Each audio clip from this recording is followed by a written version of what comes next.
আসসালামু আলাইকুম রহমতুল্লাহ। ওয়ালাইকুম আসসালাম ওয়া রাহমাতুল্লাহ। কেমন আছেন? এই আছি কোনো মতন, বেশি সুবিধা নাকি? আমি আপনাকে 3টা প্রশ্ন করবো, যদি আপনি উত্তর দিতে পারেন ইনশাআল্লাহ আপনাকে পুরস্কার দেব। হ্যাঁ, বলেন। প্রথম প্রশ্ন হলো, পৃথিবীতে শ্রেষ্ঠ কিতাব কোনটি? কোরআন। মাশাআল্লাহ। পৃথিবীতে শ্রেষ্ঠ মানুষকে?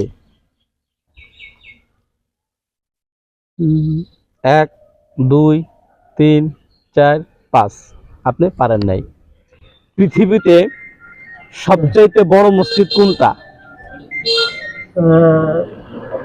এটা হলো বাইতুল মুকাররম। বাইতুল মুকাররম তো বাংলাদেশের জাতীয় মসজিদ। পৃথিবীতে সবচেয়ে বড় মসজিদ হচ্ছিল মক্কাতুল মুকাররম, অর্থাৎ কাবা ঘর। কাবা ঘর মনে থাকবে? হ্যাঁ। অসংখ্য ধন্যবাদ আপনাকে ইনশাআল্লাহ।